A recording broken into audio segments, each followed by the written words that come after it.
Hello, this is Bad Vibes. Tonight's video is on random true scary stories with no topic in particular. Joining me tonight is Let's Read. I was hiking in the Olympic National Forest a few years ago, by myself and my two dogs. We were 4 days in, around 20 miles at least, as the crow flies, from even a known mountain road. I was camping at 7K feet that night, right where the tree line started to thin out. So when you got to the campsite, there was a big open meadow on the top of the secondary mountain. It was about an hour from sunset. My big dog usually runs around within the proximity of the campsite as I put my tent up and made dinner, etc. But I noticed this time it was a little different. He kept staring up this steep tree-filled mountainside, tail straight up and barking. Not the excited bark, high-pitched barks, but unusual concerned barks. Now, the day before I found a note under a rock at the last landmark saying that there was a big bear problem in the area and that they were harassing a party of campers a few days ago, and I myself had seen big cat tracks the day before, so I was rightfully concerned that this may be more than just the ground squirrels. I decided to climb some of the boulders at the foot of the hill while I took my time looking up the hillsides for movement before I went to go hang up my bear bag up there. They were the only trees around to hang the bag. I didn't hear or see anything, but my dog kept quietly whining like there was something up there. So while concerned, I started hiking up the steep hill to hang the bag. It was so steep, I had to use the trees to balance and lean on, so I didn't come tumbling down before making the 5 or 6 steps to push to the next tree so I could lean against it. Anyway, I'm slowly making my way up this ridge, hopping from one tree to another tree to keep my balance. Then when I get about 100 feet up the hill, I hear a whole lot of movement about 50 feet in front of me. My dog immediately goes from a deep low howl to a savage, slobbering, flying everywhere type of barking now. My heart starts pounding on my chest, and I start to panic. A million thoughts are racing through my head in a matter of seconds, because if it is a bear, my dog is going to try to save me, in which he'll most likely die, and I'm stuck here. I have to get off this hillside fast. I almost 100% am going to trip and fall off this 12 to 15 foot cliff onto the boulders below, so I'm feeling pretty screwed about now.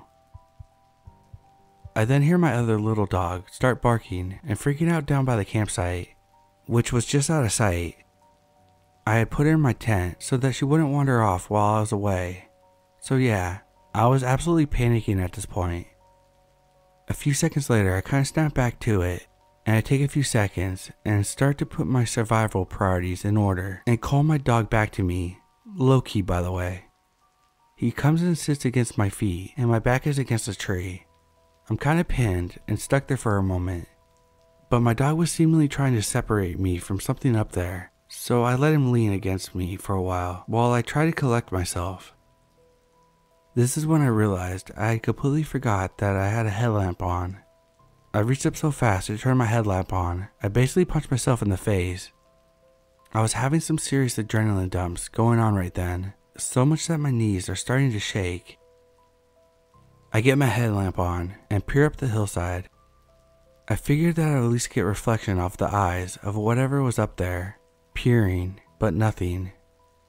I just heard something. We both did. Whatever it was didn't get away or sound like it moved too far. I knew something was there. So I'm kind of just steadfast at this point. I need to know what's up there because I have to sleep here tonight. You know, I'm out here in the middle of nowhere, alone. Better to face it than wait like a sitting duck all night in my thought process. So yeah, I'm looking up this hill, and at one point, my dog lunges forward, unpinned me. He does a fake bluff charge up the hill, about 15 feet. And I mean, he's snarling and foaming at the mouth at this point. As he does this, I finally see movement. Something moving up and breaking the line of the horizon sunset. My dog's bluff made whatever it was blow its cover. I'm zeroed in now. I call my dog back and slightly watch, and what I make out made my heart completely drop. There's a man crouched about 75 feet directly in front of me, not wearing camo clothes, but wearing some raggedy shit with a hood that blended into the environment perfectly. Actually, almost like a makeshift ghillie suit, but with his face exposed. I couldn't see his eyes, and his face was covered in dirt or something, but I knew that we were staring right back at each other that moment. So, I stare for what seems like minutes. No words. I felt like I was trying to subconsciously convey that I was going to stand my ground. I wanted him to know that I saw him, but I guess I was too shaken up to speak. As I'm staring, my little dog back at the campsite started to bark her head off again, like she was scared. And I also had to get off this hill before total dark, or I could get seriously hurt and risk dying trying to get back down. So carefully, I start to head back down the hill with my dog, who doesn't want to leave, but listens. Periodically, I would stop with my back against a tree holding me up and look in the direction again, just to make it even more clear that I saw him. Eventually, I make it down to the boulders at the bottom. By the time I finally jumped down and hit the boulders, my little dog had stopped barking. I could only see the top of my tent from the bottom of the boulders. I thought she was barking just to bark. Dachshunds do that. But when I get there, my little dog had somehow got out of the tent and was walking around the campsite growling, with her tail sticking straight out. I was still trying to hold it together. I thought, okay, maybe she just got her nose between the zipper and worked her way out. But I was positive. I had zipped it so the zipper tap was at the very top of the tent door, out of reach. So in a mixture of being terrified, pissed off, and the feeling of needing to do something, I reached into my day bag and pulled out my .40 caliber. I fired a single shot into the air as the sun was setting, climbed into my tent without eating, and lay there with the gun next to me until first light. As soon as the sun came up, I was packing up my shit and leaving, heading back down the mountain. It sucks. It was all downhill back, but I still couldn't cover the ground to get to my car in one day. It was dark by the time I made up my last camp, about 4 miles from my vehicle, but thankfully, there were other people there. We sat around the fire they made, and I felt pretty relieved and safe. They start to tell me that they were planning on heading to where I was the night before, so I tell them my story in detail. Needless to say, we were both walking back to our cars in the morning. Screw all that. The thing that creeps me out to this day is when I got home and started reading reviews at the same place I was hiking on. Other people had similar experiences like mine. A man was even found dead from a fall from the same boulder range 2 years ago, and a woman was found murdered last year.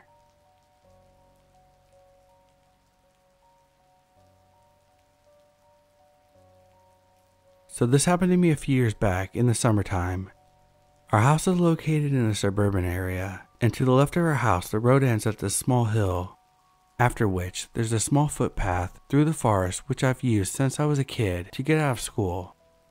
The only time I ever come across anyone else on this path was the occasional dog walker, and even that was quite rare.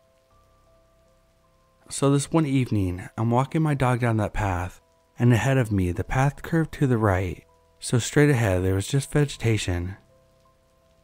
I'm minding my business, not really paying attention to my surroundings, when I noticed an unusual black shape in the patch of blueberries, perhaps about 15 meters straight ahead of me. Once I focused on what that was, I stopped straight in my tracks, out of confusion. There was what appeared to be a person in full black clothing, sitting in the bushes, facing around 11 o'clock from my position. My dog was quiet and looking straight ahead, and the leash accidentally gave away as my finger released the button locking the leash in place. This caused that audible and loud sound that made me cringe internally, though the figure in the trees gave no indication of having heard anything. There wasn't even any skin visible, as this person had his hood over his head, and I never saw any movement coming from them, despite the fact of the leash that would have been easily audible from that distance. After maybe a minute of staring at the figure, I turned around and quickly walked out of there.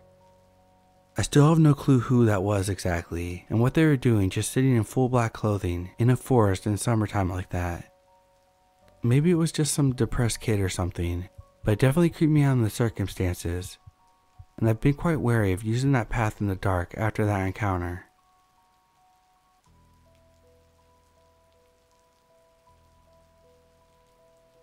I was walking my dog by a road. We were just about to enter my neighborhood. My dog is a really sweet dog. She is a 90-pound Great Pyrenees who can really look threatening, but on walks she doesn't bark at anything. On the other side of the road, I saw a lady wearing all black. She was staring at me as I walked by. I looked around for something else that she could be staring at, but no, it was me. As soon as my dog saw the lady, she went off. She started trying to run across the street and attack the lady. The lady didn't even bat an eye. She just kept staring at me and then started to cross the street. At this point, I was freaked out. If my dog wanted to protect me from this woman, then there was something seriously wrong with her. I started running, and surprisingly, she didn't stop to sniff anything. I think she could sense something was bad about that lady, and I could kind of too. Thankfully, I made it home safe, but I still find it scary that she just kept watching me until we were out of her view. Maybe she wasn't dangerous, but my dog thought she was, and I trust her.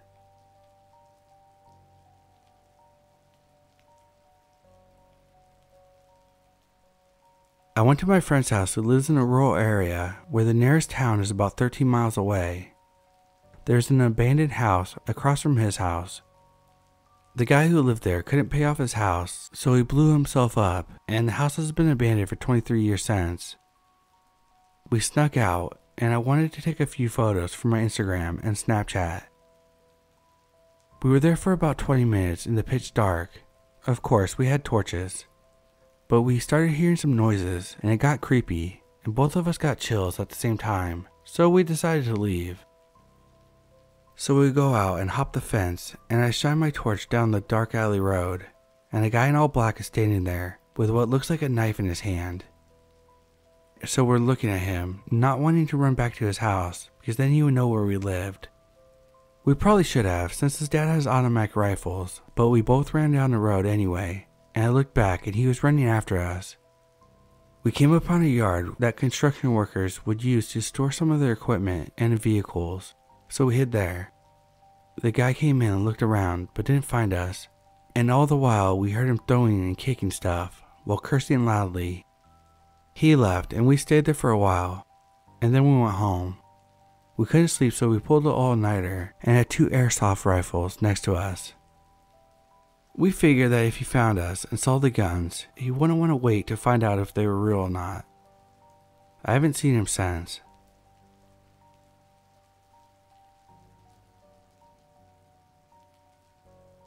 When I was probably 13 years old, my parents went out to a restaurant for dinner and left me home alone for the night. I was hungry and didn't want any of the food in the pantry, so I decided to go to the convenience store to get a bag of chips and a drink. I got on my bike and rode it there, and when I had got to the store, there were some guys by the bike rack that was around the side. With me being on a bike, I approached and started locking it up. There were 3 of them, and they were probably 4 or so years older than me. It looked like they were surveying the area. I heard one say, "There's no cameras here. It's a good spot," and that made me nervous. Were they trying to steal my bike? Jump me perhaps? I had no clue, and I was scared. After I started walking into the store, one confronted me and said, "That's a nice bike you got there." I thanked him and tried to move forward, and he stopped me again. "Mind if I give it a ride?" I told him no and moved on. Sure enough, he walked back to the racks and I heard the chain sound, and I immediately knew he was trying to steal my bike. I went into the store and bought my things and came back out. There was a note on my bike reading, "You're free this time, but next time better not run into us." I thought to myself that these guys were fucking illiterate, and noticed that there was a small fire next to my bike. I then realized that they had poured gasoline all over my bike. I found a hose on the wall outside of the store and sprayed my bike down, and the fire was out. I got on it and raced home. As I was leaving, I looked down and saw a pocket knife on the ground. For the next few days, all I could think was how lucky I was that I didn't get hurt.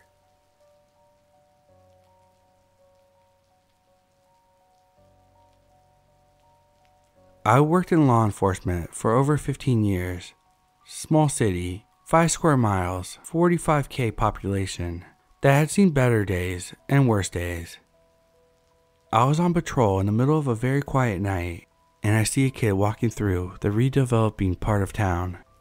Lots of abandoned and condemned buildings, and some active businesses in the century-old buildings being restored. This kid was kind of tall and overweight, but couldn't have been more than 12 years old or so. He was wearing a zippered hoodie, basketball shorts, and just socks on his feet. It's something that tends to pique the interest. So I turn around, catch up to the kid near the corner. He must have been running after I passed him to cover that distance. I step out and walk to talk to him. Another officer calls out that he's been waved down by a woman who was driving around looking for her grandson. I advise that I was probably out with him.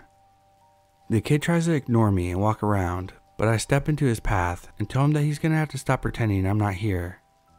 He says he doesn't know why he has to talk to me, and I say it's because a 10-year-old's walking in a ghost town, and it's 4 a.m., and that's something police are supposed to check up on. He corrects me that he's 11, then he says that he's 16, which he was certainly not. He doesn't even know his birthday, and tells me that his name is LeBron James. He said that he was on his way to play video games at a friend's house, and when I asked what the friend's name is, he just tells me that he lives over there and nods in a vague direction. No, if ever when interacting with cops and your answer is to a question we didn't ask, we take notice of that. Anyway, the grandma and the little brother pull up. She tells me his real name. He tries to tell us that he doesn't know her and asks if we could walk him to his dad's house, but won't tell us where it is. The grandma gets out of the car, brings him his shoes, and says that his dad shouldn't have to deal with this shit at 4 a.m. Neither should she, and neither should the police. The kid puts his shoes on, and after getting everyone's information, it turns out the story was that he was playing video games all night and keeping his brother up, got yelled at for it, and figured that he wasn't going to live there if he couldn't play Madden at all hours. Juvenile was returned to the Guardian. 2-paragraph report. No muss, no fuss. Creepy part? The other officer and I stand around on the corner BSing for a minute or two before clearing the call when we hear the faintest noise. One of our local homeless has stepped out from a recessed doorway about 20 feet from our interaction with the runaway. He was there the whole time and almost escaped everyone's notice even when walking away. Eli, we'll call him, was mentally ill and resisted to all attempts to treat him. 1,000-yard stare. He split his nights between couch surfing with relatives or on the streets. Frequent calls for him have involved masturbating in public, urinating, defecating in public, staring and following people, standing in traffic, attacking store employees and the police when confronted for shoplifting. Eli says 1 word per week on average. That night, he looked right at us and said, "Hello guys, it's a really nice night out tonight." Eli doesn't have a history of messing with kids specifically, but if we hadn't stopped that chubby kid, he would have turned down that side street right into Eli's path. Guy that's erratic, playing Phantom of the Ghetto, and doing an amazing job of it. Rare that 2 veteran cops get the cold water, but we did that night. Edit. Just checking up on it. Eli actually has incidents involving kids since then, including following young girls for blocks.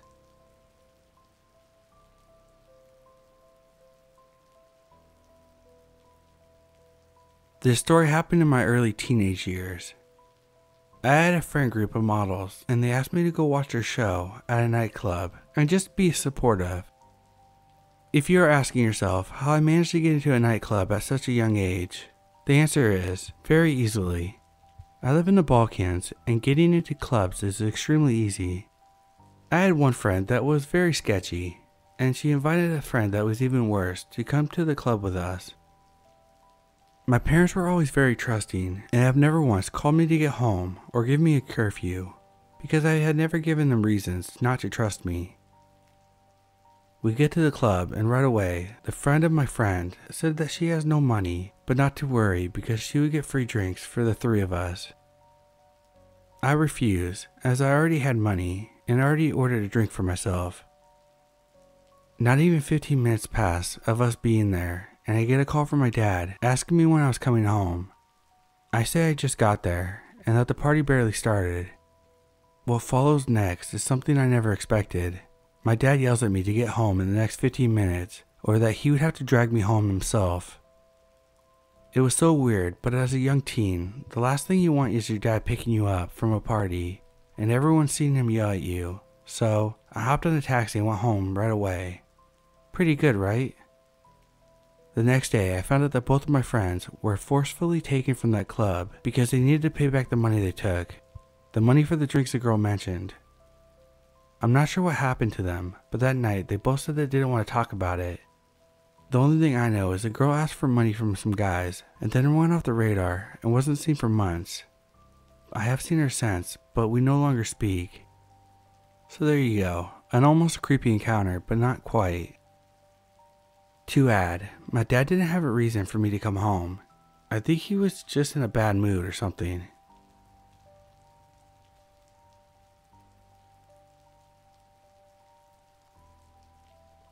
Often, I enjoy walking my dog at nighttime. This is due to the fact that my dog is harder to walk when people are around with their own dogs, so we tend to walk around parks in the area when they become somewhat secluded. I'm not a very big guy, I'm just about 5'10" and very lanky, so I wouldn't call myself an intimidating figure. However, my 120-pound black lab boxer mix named Loki would be somewhat considered threatening to most from what I hear. I figured his size would be used as a deterrent for anyone looking to cause nightly troubles. I was dead wrong. On one specific night in the fall of 2016, I could recall of an encounter that reminds me of why I'm so reluctant to walk around once daylight falls. This specific park is one I've been to a couple of times, and from what I remember, this park is usually secluded around 6:30 and later. Aside from a couple of joggers or very few other dog walkers, not many people walk the same path that I take. I also like to put on my headphones and listen to music while I walk, but on this specific night I chose not to wear them since my phone was on low battery and I wanted to preserve it as long as I could. The walk was going as usual. Loki did his business and we continued on our usual path. About midway on our walk, I realized that it had started to get really dark. Since he was done with his business, I decided to cut the walk somewhat short and we took a shortcut that kind of led us off the path. This path had a bunch of trees surrounding the area and there were still leaves on the branches. With that being said, I felt a weird feeling as if though I were being watched. I have pretty bad anxiety sometimes, but since I knew the town was safe, I knew that nothing was going to happen. But still, I could not for the life of me shake off the feeling of being watched. I peered back to see if anyone had been following me out of anxiety, and every single time, no one was there. In fact, no one was anywhere. This whole shortcut was essentially secluded. Suddenly, Loki stopped walking and also looked back. I told him, "Loki, come on boy, we gotta go." One thing I failed to mention was that Loki is a big coward. I noticed his tail was tucked between his legs, which is a telltale sign that a dog is afraid. I was also curious and a bit nervous, but I surely didn't want to find out what he heard or noticed. I just wanted to get out of there ASAP. I pulled a little and he began to walk, but every now and then I'd see him peer back. After maybe a minute or so of walking, he stopped again, and this time he began to growl. Despite being a coward, Loki is a bark but no bite kind of dog, so I took this chance to see exactly what he was growling at. It was quite dark, so I couldn't see well, so I used my phone's flashlight to see what was up. Trees. Just trees. What he heard was probably some kind of small animal. Once again, I turned around and kept walking. He continued to peer back once in a while still, but this time I noticed it was a lot more frequent. I just said to myself, "It's just a squirrel, maybe a bird," and I ignored it. Then I heard what appeared to be actual footsteps and branches breaking. There's absolutely no way a small animal could have produced a sound like that. Loki turned around quick, and Still with his tail tucked, he began to growl and bark at a figure that I could only describe as a man in his early 50s, possibly late 40s, appearing from out of the woods. He was dressed in dirty clothing. His hair was long and was graying. He had one hand in his pocket, and he said to me, "Nice dog you have there, kid. What breed is he?" He's a boxer lab," I replied. "Oh, I love dogs. Mind if I pet him?" he asked. The man got closer and emerged from the trees. As he got closer, I realized that he was quite tall and a bit burly. Loki instantly got bad vibes, and he ran behind me and started to bark at him. Actually, I do kind of mind. My dog here doesn't like strangers. Sorry, but it's probably not best if you pet him," I quickly stated. "It's okay, really. He seems like a friendly guy, just a little pet wouldn't harm him," the man retorted as he got closer. I felt extremely uncomfortable as he appeared to get closer and closer. I don't know why this guy couldn't take no for an answer. I mean, I usually don't allow people to pet Loki unless he comes up to them first. If he's scared of you, then I usually do not want to freak him out by letting him be pet by a stranger. This is especially the case when said stranger came from the woods, behind a few trees. "I'm really sorry, man. I'm scared he might bite you or something," I told him as he began to walk away.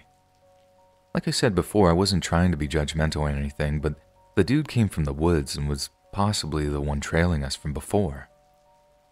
I don't know why you just won't let me introduce myself to him," the guy replied angrily. This time I began to speed walk. I was very uncomfortable and my flight or fight instincts began to take over. He followed us and kept muttering curses to himself. I don't know if this man was under the influence of something, but he did not let up. I won't lie, I started to get a little angry. Why can't a guy just take no for an answer? He began to match my speed, almost as if he was trying to catch up to us. Loki and I both took this as an answer to start sprinting a bit. I don't remember much of the running, it was all just a blur to me, but I do remember the spine-tingling feeling of hearing his footsteps rapidly increasing behind me. For a man of his stature, he was incredibly fast. I also realized that his intentions may not have just been to pet my dog. No one reasonable would go that far just to pet a dog that clearly wanted nothing to do with him. I looked behind me and he was definitely in pursuit.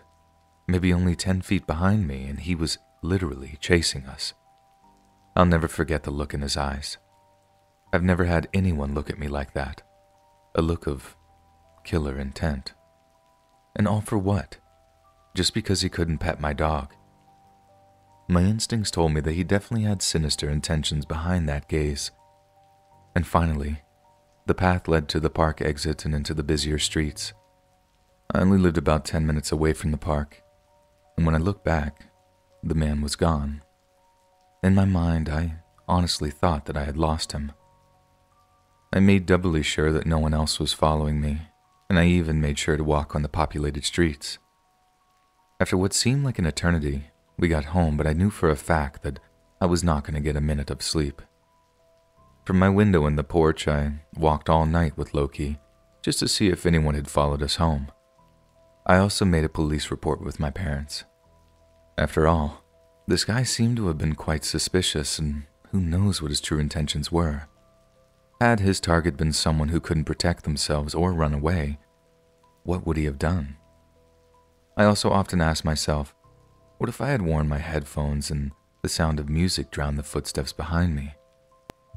Ever since, I haven't walked Loki in that park. I've also made it a habit of mine to walk on more livelier streets at night. If I could give anyone one piece of advice, even if you live in a relatively safe town, don't ever let your guard down. You never know what kind of person might be lurking in the shadows.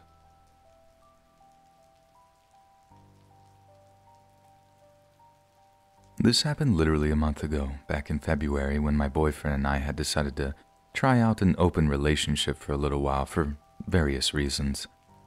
We live separately in one of the larger cities in the north of Middle America, and there's a decently sized population of college students, like me, to keep the gay community fresh, so I was doing pretty well for myself. One night I was bored and scrolling through Grindr, looking for an easy hookup when I got a message from a guy who was barely 800 feet away.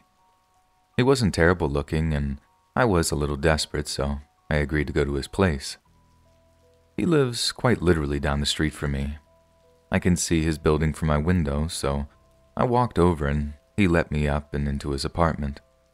We made small talk and I mentioned where I lived. Heck, I even pointed out my window from one of the windows in the stairwell. From the first get-go, I thought that there was something off about the guy. Not necessarily bad, just very different. An odd twitch in his hands when he gripped the banister. The vacancy of his eyes when he smiled. I'm not so cliché as to say he felt evil or anything like that, but I wasn't exactly surprised that after he got to his apartment, the first thing he did was to tell his very pretty and friendly cat to say hello, and the second thing he did was walk over to the kitchen counter, grab a needle, and shoot up. I hadn't even closed the door behind me. I stood there, staring, and he turned around, dropped the needle on the counter and went, "Oh, should have asked.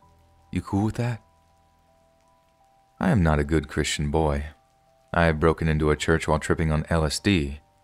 I've had intimate relationship on a headstone back in high school, but I have my standards. So I shook my head mutely, pulled my hat back on, and opened the door to leave. The guy rushed over and put a hand on my shoulder. "Yo, I'm sorry. You don't gotta go. We don't gotta do anything. Do you want to watch Transformers 3 with me or something?" "Nope," I said bluntly, hustling away down the stairs. I bundled up my scarf against the early February chill and hurried back down the street to my apartment. He followed me downstairs, barefoot, in pajama pants and a t-shirt, until I stepped outside into the whipping winds. I turned back briefly to look after a moment, and he was still standing there in the doorway, watching me. I didn't have any premonitions of doom or weirdness. I grew up in Missouri. Junkies barely register as odd to me by this point, so I went home and went to bed. Now, you might have guessed it, but I'd never seen this dude around the neighborhood before. Truthfully, I hadn't seen most of the neighbors because my neighborhood is an odd mixture of white-collar suburbia, college housing, and low-income housing like my Paramore's building, all on one street. So it didn't really register when I started seeing him more. I would leave for work in the afternoon and he'd be on the other avenue across from my building, strolling along. Or he'd cut across my building's parking lot like all the kids in the neighborhood did. A couple of times I saw him walking across the campus mall. My apartment building is directly adjacent to my campus, but he'd always swerve to avoid me. Once or twice I'd notice him in the grocery store I worked at as a barista, but it's the only one within walking distance, and he mentioned he didn't have a car. This went on for the entire month of February. Eventually, I started noticing. He'd always be walking down the street opposite my building when I left for work at my usual time, and he was only ever at the store when I was working. He'd never approach the coffee stand within the store, where I work, but he'd look at me. A couple of times I noticed him enter, look at me, pretend to shop, and leave without buying anything. I was starting to feel creeped out, but he hadn't done anything yet to make me feel particularly unsafe. One day, late February, I worked an early shift. When I got off, I felt a little crazy from lack of sleep, and I reached my place about 20 minutes before I usually leave for work. And on the corner of the sidewalk opposite me was the guy. He was checking his watch over and over and looking up.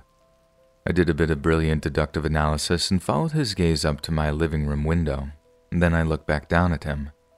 He looked right at me. There was a moment of tension as we stared at each other in the eyes. Like I said, this dude didn't give off any evil or dark vibes. I've met people that do that. No, what I saw in this guy's eyes, in his face, was much more human and much scarier. Desperation, loneliness, pain, and anger. He hurried after me, but I'm 6'3" and a former sprinter, whereas he was a 5'8" junkie wearing flip-flops on ice. I made it to the first set of doors to my apartment, scanned myself in through the second, and locked them behind me. He walked through the unlocked first set, tried to open the second, tried pushing the handicap button to open them, and then gave up. "Look, man, I'm sorry," he shouted, laying a hand on the glass of the door. "Can we just talk about it?" I shook my head. "Absolutely not. Leave me alone." Then I whirled on my heel and stomped over to the elevator. When I turned back, he was gone out into the snow. I didn't see him for a couple of weeks afterwards, which is nice because my boyfriend likes to walk down the street past the dude's apartment when he stays over and needs to go smoke. One night, my boyfriend was over at my place. He just got out to smoke before we went to bed, and he mentioned that he wanted me to come with him the next time he went out. "Why?" I asked, pulling him in close to me while he shivered. "It's dark and cold, and I get paranoid out there sometimes," he mumbled in my chest. "There's this creepy dude that sometimes stands in the corner across the way and just stares at the building. One time he asked me for a cig and I told him I didn't have one when I had one literally in my hand." He laughed, kissed my chin, and passed out. I laid there awake, troubled. When I was sure my boyfriend was deeply asleep, meaning after about 5 minutes had passed, I extricated myself and went to the window. It was a cold, clear night. I could see across the street under the orange glow of the streetlight was the guy. I couldn't make him out clearly, but when he saw me, he waved. I flicked him off and closed the blinds. I didn't feel like I should tell my boyfriend because he was either going to immediately go to the police, which I hate doing, or he'd try and defend me. And while I love him with my entire heart, I don't want to watch a fight between a junkie stalker and my underweight, nicotine-addicted boyfriend, so I kept it to myself and still haven't told him. But I did start accompanying him when he went out to smoke. The guy was usually outside. Sometimes he'd follow us for a bit before ducking away down a side street. Sometimes he'd watch from a distance. Sometimes he'd be up in his apartment. My boyfriend never noticed. I kept my composure and nothing happened. One night, though, we went out so my boyfriend could smoke like normal. When we'd reached the end of the street and turned around, the stalker was behind us, about 50 feet back. I turned my head to check, and there he was. He waved at me, and something told me I had to get back inside. "Hey, babe," I said quietly to my boyfriend. "Let's get back inside, yeah? I'm cold." "Aw, baby," he said, kissing me on the cheek. "Okay, I'm almost done anyway." We walked back to the apartment building, and without turning, I knew that the stalker was behind us the entire time. I kept my hand intertwined with my boyfriend's and kept up the casual conversation we'd been having about how I hate geese. We got back up to my apartment, and he got changed for bed while I grabbed some water. So I've never lived in an apartment before, and I don't know if it's odd or not, but this building has a wired telephone to each unit that rings when someone wants let in. Ours never rings unless it's Uber Eats, so my boyfriend was surprised when it started ringing late at night when neither of us had ordered anything. "Probably just some idiot playing a prank," I said, unhooking the phone from the wall and putting it in the kitchen cabinet. He accepted that without a struggle, and we lay down in bed. After he was soundly out, I got up, got dressed, and grabbed a couple of things, and headed downstairs in my thick winter coat.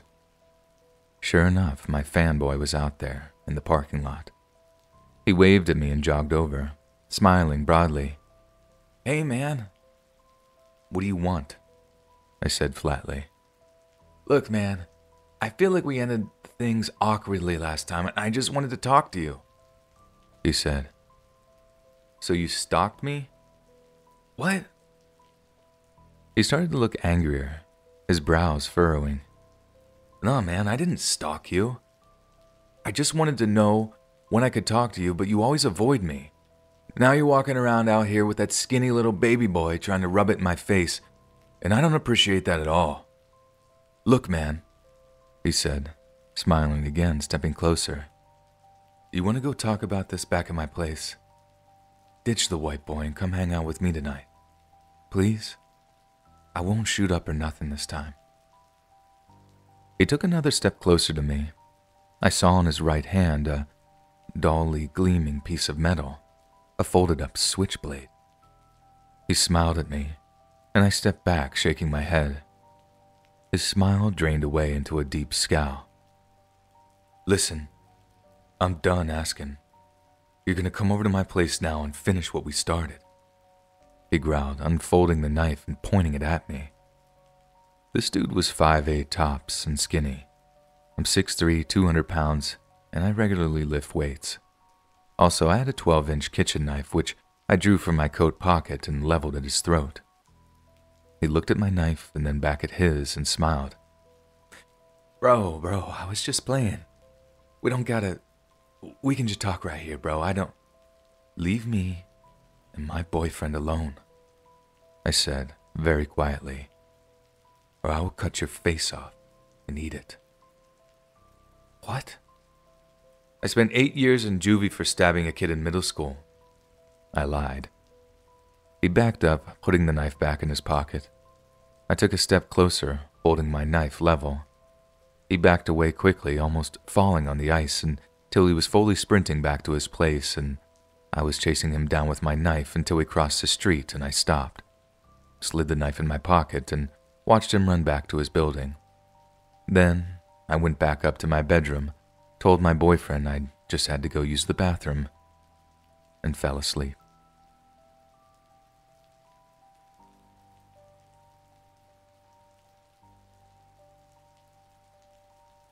When I was around 6 or 7 years old, my mom took me to a family gathering in the province. We live in the Philippines. Now, if you guys don't know how it works here, family gatherings in our country meant a feast for the entire family, including cousins, second cousins, grandparents, great-grandparents, aunts and uncles, etc. Safe to say it was an overcrowded party in a small rural setup in the province. Anyways, so the venue where it was held was owned by my mom's second cousin's kin. I remember walking around in a sea of people I barely know when I saw a small hut. It was tiny, fit for about just 1 to 2 people. It was old, made of straw and bamboo, and looked very unkempt. I asked one of the other kids about it. He said their grandfather lived there and that he was not to be bothered as he was old and cranky. So I went off and did my own thing, and I found myself playing near the aforementioned hut. As I was playing, the door slowly opened. It was dark inside, but I could hear someone saying, "Psst, psst." And an old thin man with long gray hair appeared and gestured to me to come near him. He was topless and wearing just boxer shorts that seemed too loose for him. I slowly moved toward the hut and I saw that he was on his bed, and he was patting the bed as if to tell me to sit beside him. I immediately got freaked out and ran away. And as I ran, I could hear the door squeak close and then shut. I didn't think anything of it afterward, but later on, after reuniting with some of my relatives, they mentioned that their grandfather, the old creepy guy, was known to do terrible things to children in their province. He would lure kids into his hut with toys or offers to play, and once they were in, he'd shut them in, touch them inappropriately, or worse. He did this to the neighborhood kids and even to his own grandchildren. Apparently, he thought it was his way of showing affection, so no one bothered to say anything until many years later when he passed away. I hope he rots in hell for what he did. And in hindsight, I'm glad I got spooked and ran away.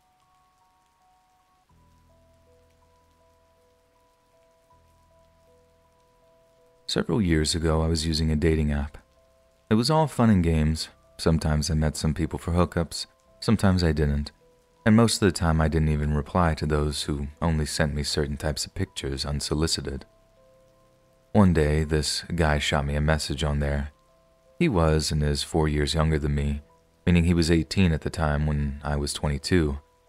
I didn't really consider him my type, but at the same time, I also didn't think it would hurt to get to know him. I mean, looks are just looks, and there have been plenty of times where I fell for a guy, not for looks, but for personality. So maybe that could have been the case too. I just came out of a pretty toxic relationship that involved lots of cheating and trust issues and insecurities, so I wasn't really looking for a new relationship, but it did feel good to get positive attention from guys. We started texting back and forth, nothing out of the ordinary, but I realized pretty soon that the part of his personality that he let me experience consisted of nothing more than, let's hook up. And look, I'm not trying to shame because I wasn't that opposed to it. As I said, I just had a nasty breakup and was just looking for some fun. So I said yes. We exchanged numbers, agreed on a date, time, and place, and then we went back to our normal lives for now. I had a lot going on at that time. It was only a few months until I moved to a different place, so I already started planning for all that, and not just that, but a friend of mine invited me to come with them on a trip to Amsterdam, which obviously had to be prepared as well since that trip was scheduled 2 weeks before I was supposed to move. Therefore, it comes to no surprise that I kind of forgot about the guy, until the day we were supposed to meet up. He texted me a few hours earlier if we were still clear. After I scolded myself for forgetting, I told him that we were meeting as planned, even though that would throw my schedule off a little. So I got ready for the date, and I kid you not even an hour before we were supposed to meet, he canceled. I mean, not too big of a deal. It happens that you can't always make it, so we scheduled another day, which he proceeded to cancel as well. Cancellation after cancellation, week after week, 7 different dates. Each time it allegedly was a sick relative or pet. So clearly I took that as he didn't really want to meet me. Which would be fine, I'm not everyone's type either, and he could have at least had the decency to not lead me on then. So I told him off about his stupid behavior and blocked him. Maybe that was a little of an overreaction, but I just didn't want to waste my time with a guy that seemingly always found excuses to meet me, when I could focus on either the moving process, the vacation process, or with another guy who was actually interested. But then, he messages me on the dating app. How dare I block him? He wanted to meet me, but that I was just unappreciative and called me all sorts of expletives. Obviously, after that I blocked him on the app as well. I thought that I had heard the last of him, so I went on with my days. I already started forgetting him after a few weeks. And then another account messaged me, fake pictures and all, but it didn't take long for me to figure out it was him. He basically admitted it in the first day, so another block followed. Another account, another block. Day after day. I thought, what even was going on? He didn't want to meet me first, and now he creates new accounts on the daily to contact me? So I just had enough and wanted to tell him off again when he started to apologize for his behavior, that he was in the wrong and that he was willing to meet me if I was willing to still meet him. Trust me, I really wanted to blow him off, but in my mind, if I just met him and was really bad at hooking up or something, he'd just never contact me again. Stupid, but hey, it was worth a try in my mind. So we scheduled a meeting a few days before I was supposed to leave for the trip to Amsterdam, which I stupidly told him about. And since I didn't have a car, he offered to come to my place. Now, I would never ever give a stranger from the internet my address, but back then, I did. I mean, he couldn't possibly be a creep, right? So we met. He came into my house, we sat down on my bed, exchanged basic pleasantries, and then he stopped talking altogether. He didn't even look at me. Just to be safe, I wasn't a catfish. I looked exactly like I did in the pictures I had in the app.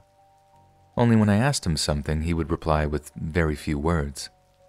Until I asked him directly about if we hooked up or not. Then he suddenly started kissing me and, well, I don't have to go into detail. So when he finished, he just sat next to me, staring at the wall, not saying a word. At this point, I was pretty annoyed. I mean, I get being shy and all, but if it's that intense, how did you muster the courage to go on to a hookup? Anyway, after I went to the bathroom to freshen up, I had told him my roommates would be back soon, so he jumped up and said goodbye and left. I got no other messages from him after. Flash forward to my trip to Amsterdam. My friend, Joe, and I had lots of fun roaming through the streets of Amsterdam day and night, relaxing in our pretty fancy hotel and doing the usual stuff that tourists do. One day, we were just walking down a very busy road, very close to the main train station, when suddenly I heard a car honk loudly next to us. The traffic light was on red, so the person wasn't driving. I thought nothing of it and didn't even look until the guy started calling me by name. That voice was very familiar, and the face that belonged to it was still in my memory. It was my hookup. When I looked back, he smiled widely and called out for me to come over, but when he saw Joe, who at that point asked me who that was, the smile faded. I was dumbstruck, so I didn't say anything, but that wasn't necessary. The traffic light just turned green. People started getting agitated that my hookup wouldn't immediately go, so finally he focused on the road again and drove off. That was one heck of a coincidence, right? That he would be in Amsterdam at the same time. But why wouldn't he say so when I told him my plans? If he didn't want me to know, why call out to me in the middle of a busy road? I didn't allow my mind to think about him intentionally going there to find me. That was impossible. He wasn't interested in me anyway, right? Back at home, my phone started to blow up. Calls, angry texts, new profiles. Didn't matter that I told him to stop. Didn't matter that I threatened to block him. He told me that I was terrible for going out with another guy despite being in a relationship with him, that I was just like everyone else, that he deserved better than me. And then he said that he had just been coming to Amsterdam for me, to surprise me. When I tell you I changed my number and deleted the dating app quicker than I possibly could have dreamt of, I mean I sprinted to my car, drove to the closest shop to get a new number. Not long after, I moved into the new place. I had 2 new roommates that were both in the same college courses I was in. We got along fine and the house was pretty big. One of my roommates inherited it from her mom. The moving went smoothly. I didn't get another text. I didn't get any messages on social media, and he didn't show up to my old place. Eventually, a few months go by. I basically had forgotten again. For more context, the house was in a village. Not even a small town, but a village. There were no shops, no nothing. Shopping we'd have to do in the next town that was approximately 4 miles away. My room was on the ground floor. The window of that room was right next to the entrance door when you were looking at the house from the outside. And right beside my room outside was the carport. The ground was covered in gravel, and once anyone moved, the light of the carport would turn on. It was a pretty hot summer day, so I sometimes slept with my window open. I wasn't that afraid because, once again, it was a small village, and barely anybody would drive through here. So one night, I was just sleeping, even had my back turned towards the window, and then I started to hear someone walking on the gravel towards my window. Immediately I turned around, of course, and I saw a guy walking past my window, though he didn't look inside. He walked to the mailbox and seemed to throw something inside, then he left again. I was stunned for a few seconds, but at least it wasn't a murderer, I thought. So as soon as I could move, I closed the window and kept it closed each night from that point onward. This actually happened a few nights, that someone would walk to our mailbox in the middle of the night, but nothing was ever inside, at least that I knew of. It was weird, but maybe one of my roommates were receiving something personal that they just didn't want to share. Cut to a few nights later, I was minding my own business when I suddenly heard some gravel again. My roommates had just gone to bed about half an hour ago, and I didn't hear anyone leave, so I thought it was just the mailbox guy. But this time, he didn't walk to the mailbox. He just walked to the carport. I know that because the light immediately turned on. I texted my roommates about a guy in our carport. One of my roommates, Sarah, who had a room across the hallway from mine, while Mary, the other roommate, had hers upstairs, texted back into our group chat that we'd meet with weapons at the bottom of the stairs to investigate. I grabbed scissors I had in my room and went to our meeting point. Turns out my weapons were the most useful since Mary came downstairs with a ukulele, and Sarah thought an empty plastic bottle would suffice. After laughing at the absurdity of our weapons choice, we started getting back in serious mode, going to the side door that led to the carport. Sarah looked through the window of said door, but didn't see anyone. The light was turned off too. Just in that moment, we heard someone tampering with our mailbox again. Not gonna lie, I probably peed my pants a little bit. Immediately, we ran to the front door, opened it, and looked outside, but there was no one, at least not that we could see. After a look in the mailbox, which was empty of course, we went back inside. Not even 2 minutes later, I got a text from an unknown number, saying how cute I looked in my nightgown, that no makeup made me look even prettier. He hoped that I'd come out alone so we could have some fun together like before I moved, but he was sad to find 2 other people with me. Needless to say that none of us slept that night. The police were called immediately and did a sweep, but no one was found on the property. He didn't exactly say it, but I know it was that guy, so I filed a report the next day. Nothing really happened with it, but since nothing else happened like that, I thought he got the message when we called the police. Sometimes I still get messages from an unknown number, but they're pretty harmless and don't really bother any further when I ignore them. But the fear in the back of my mind, that one day he would come back, stays, of course. In the meantime, I've taken up self-defense classes.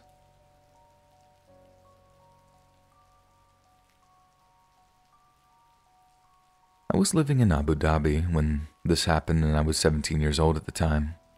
I've had a number of experiences from taxi drivers out there that could fit on this sub, but this one was by far the worst and creepiest. I'd like to share it with you all. It was Boxing Day 2012, and I was going to my friend's house for his Boxing Day party. He lived in a compound that was a bit of a drive off the island itself, and although not rural suburbs by most standards, this area could be classed as such. These residential suburbs were also still mostly in development. Every block had a new building site, plenty of empty shells of houses, no security cameras at the time, etc.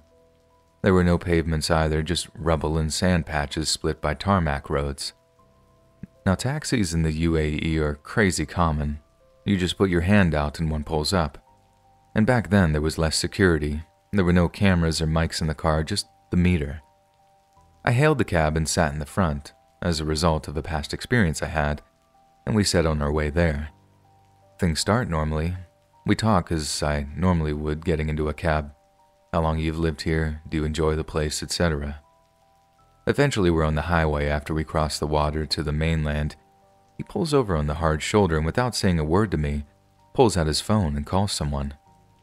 He's speaking his native tongue and he's of South Asian descent, so I have no clue what he's saying. But I ask him politely to continue driving as the meter is still on. He nods, hangs up and gets going again. This happens a second time, again without word or warning, and now I'm suspicious. This time I ask him again to keep going, but he ignores me and keeps talking on the phone. We're on the highway, so I can't get out for fear of going splat, not being able to hail a cab or being jacked for jaywalking. After a few minutes, he gets going again and we pull off the highway, still heading the direction I needed to be. We reach the first roundabout where we need to make a right turn, but he goes straight. Everyone knows where this compound is. It's the biggest one in the city, and as a cab driver, there's no chance he doesn't know how to get there.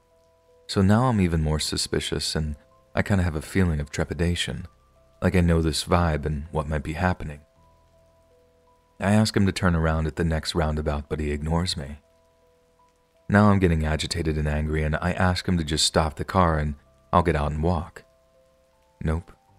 He literally just ignored me and kept focusing on the road. At this point, I'm shouting at him, numerous expletives, etc., and it's clear that he's got something else planned. Eventually, he pulls off the main road onto a dirt track that led a couple of 100 yards into a massive building site, and he keeps driving down it. He then turns to me and tells me to get into the back seat and repeats this in an increasingly forceful manner to the point where we're shouting at each other. At the end of the dirt track is an old little minibus with roughly 5 dudes stood next to it.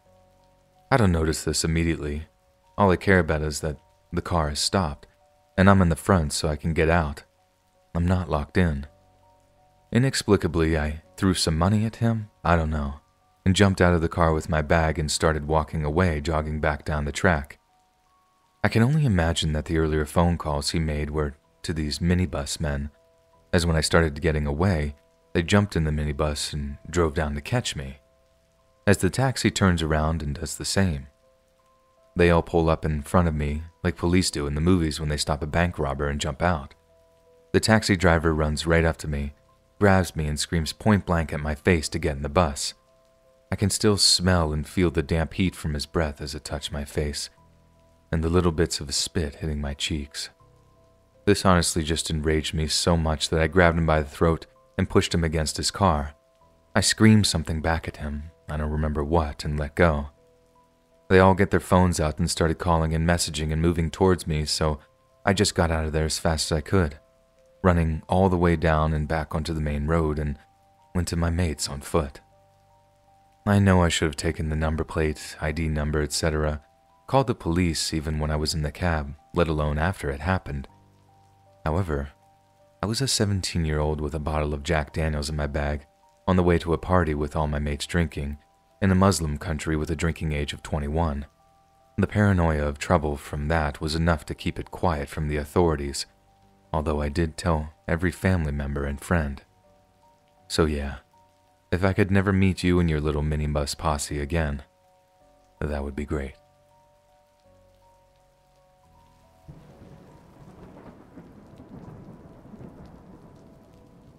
This was about 20 years ago.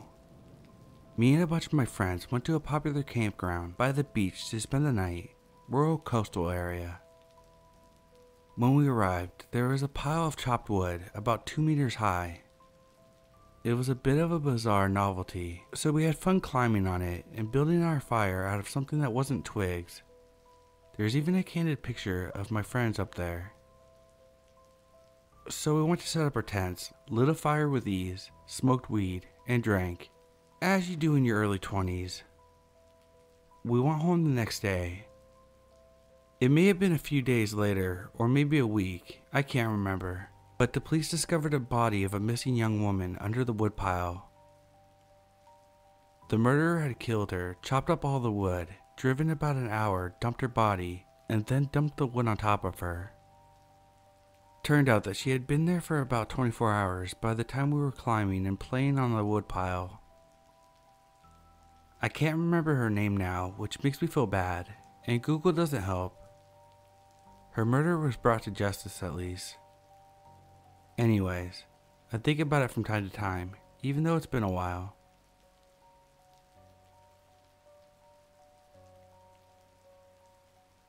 I was camping in the dead of winter in the Northeast with my scout troop. It was only about 20 degrees out at night. I usually wake up a few times over the night on these abnormally cold ones, but this time I woke up sweating, which was unusual. And when I sat up, I heard something rustling not too far away from my tent. Me, being one of the oldest, got out of my tent to investigate. I had a knife, a hatchet, and a flashlight. I heard something crash, but didn't see anyone. I checked the 5 tents around me, and everybody was asleep. I checked the 15 little scout tents, and everyone was there. I checked the adult tents, and everyone was there too. It freaked me out so much that I didn't sleep for the rest of the night. In the morning, when I left my tent, I checked the snow around my area, and there were footprints of boots bigger than mine, all around my tent, and around the shrubs near it. There was also a huge spot in the snow where you could tell that someone dove down and hid behind the shrubs. Needless to say, there was someone that I didn't know who had bigger feet than I and all the scouts and leaders, and it was in our campsite. I always set lunch for 1 hour now. I do campsite sweeps from now on.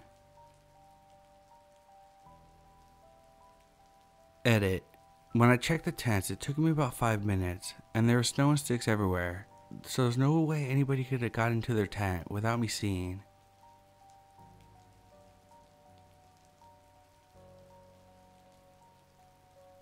I was out with my girlfriend Sunday evening for a walk in the park. I suggested we try a new way. The entrance of the park was a narrow trail with tall grass on both sides leading deeper into the woods. After a few minutes walking, we noticed a tall man wearing a white tank top and shorts standing alone on the trail looking at us. I whispered to my girlfriend, "That's not creepy at all," and proceeded to take a different path in the forks ahead of us. We continued down the trail that ended up taking us down in this narrower path with trees on both sides. As we were walking in a single file line, girlfriend leading the way, I heard something like a branch snap behind us, which made me stop and listen. I shortly concluded that it was just an animal, or a coincidence. It was starting to get nearly pitch black, so we had turned on our flashlights on our phones, and decided to head back before it got too dark. I was walking in front now, and it just took a few steps before I was face to face with the guy with the white tank top. He was sneaking behind us with no lights on, following us in the dark. I shined my lights towards him, and he looked like a deer in headlights, like someone had caught him red-handed. My fist was instinctively clenched, and I had a real bad feeling about him. I was sure it was going to go south, and I was ready to fight. As we approached to go past him, he said, "Good evening." I replied with a confident "good evening" to show him no fear, and we continued our way back. I looked back after a few steps, and he was just standing there at the spot that we crossed him, and he was looking in our direction. I told my girlfriend to get in front, and we ran the fuck back to the exit and got in our car. Relieved, we were talking about what just happened and realized the intensity of it. A few minutes later, we see the man walk out of the trails fast. I don't know what he was hiding there or what was at the end of the trail, but I'm lucky we turned back fast. We both felt bad vibes from him, and I believe he was up to no good. Stranger in the woods, let's not meet again.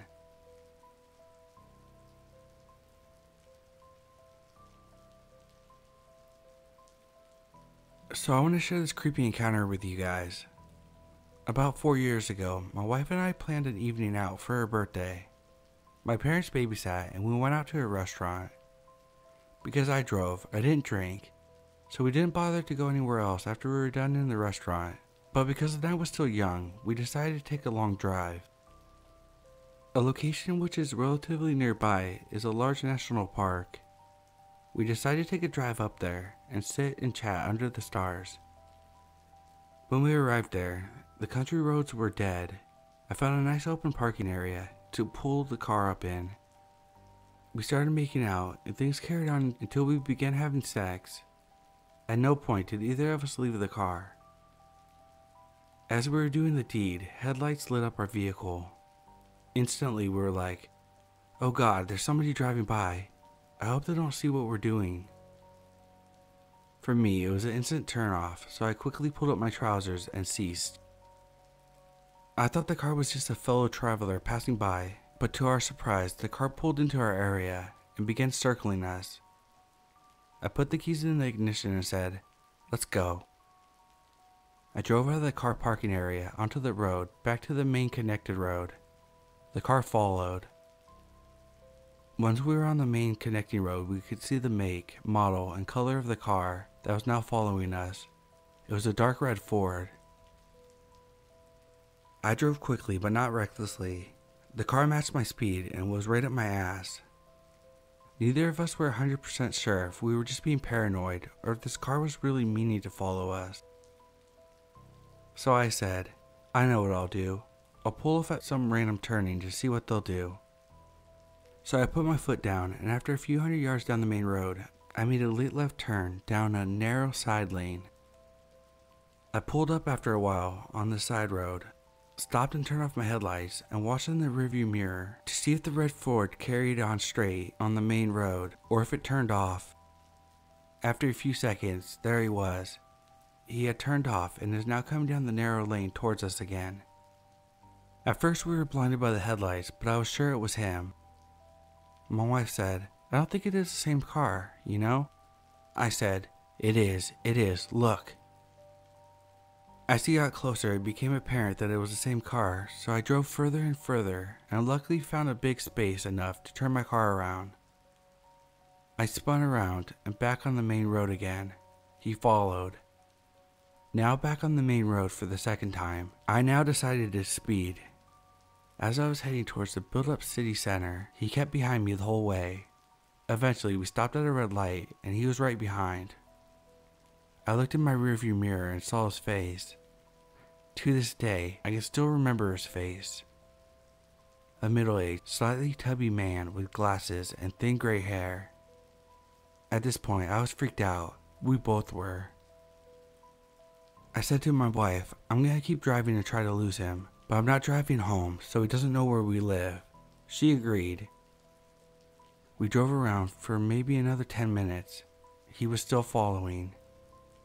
At this point, I was beginning to consider the possibility of calling the cops, but I thought I would give it a few more minutes of trying to lose him. Thankfully, a few streets later, he turned off and was never seen again. I know it's a real possibility that he may have been a dogger. Not sure if this is a thing in America, but it's basically where strangers meet other strangers in the wilderness to have sex. But if he was a dogger or thought we were doggers, then surely he would have understood that we weren't interested when we actively drove away.